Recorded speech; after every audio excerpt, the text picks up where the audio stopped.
బాధపడే అవసరం ఎందుకు వచ్చింది? కొడుకు ప్రయోజకుడు అయినందుకు సంతోషించే వాళ్ళే తప్ప కానీ బాధపడే వాళ్ళు ఎవరైనా ఉంటారా? కానీ ఈ ఊరిలో పరిస్థితులు నీకు తెలియవురా? పూర్తిగా తెలుసుకున్నాను. తెలుసుకున్నా నేను బ్రతకనీయురా.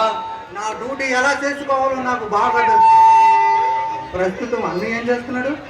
జమీందారు నాగవర్షం గారి దగ్గర పనిచేస్తున్నాడు రా. ఆయన దగ్గర ఏం పని చేస్తున్నాడు? ఆయన చెప్పిన పని అలా చేస్తూ ఉంటాడు రా. నిన్ను నన్ను కూడా చంపడానికి వెనకాడు, అవునా బాబు?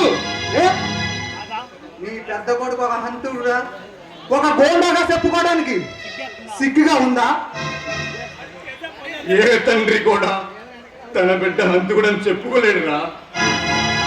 అలాగే ఏ తండ్రి కూడా ఒక మనిషి గోండాగా తయారు కావాలని అనుకోడు. అంటే నరసింహ ఇలా తయారైన కారణం నేనేనంటావా? కారణాలు అనవసరం.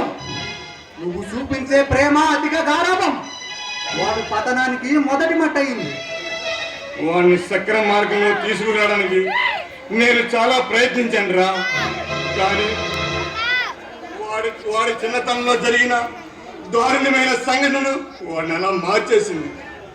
లేత వయసులో వాళ్ళమ్మని బ్రతికించుకోవడానికి డబ్బు లేక ఎంతో మంది కాళ్ళు పెట్టుకున్నాడు. చాలా మంది ప్రాధాయపడ్డాడు. వీళ్ళు ఎవరో సాయం చేయకపోగా తన మీద దొంగతనం నేరం మోపి కొట్టించాడు.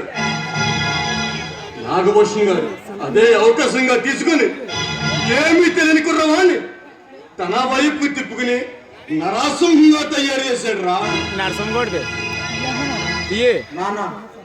ఒక రాక్షసుడిలా ఎలా మారాడు అనే వాడిని రక్షించుకోలేము నాన్న. అంటే ఇప్పుడు మనం వాడిని రక్షించుకోలేమా? శిక్ష అనుభవించడం ఒకటే మార్గం. లేదు, శిక్షించవలసి వస్తే వాడిని నేనే శిక్షిస్తాను. నేను చేసిన తప్పుని నేనే సరిదిద్దుకుంటాను.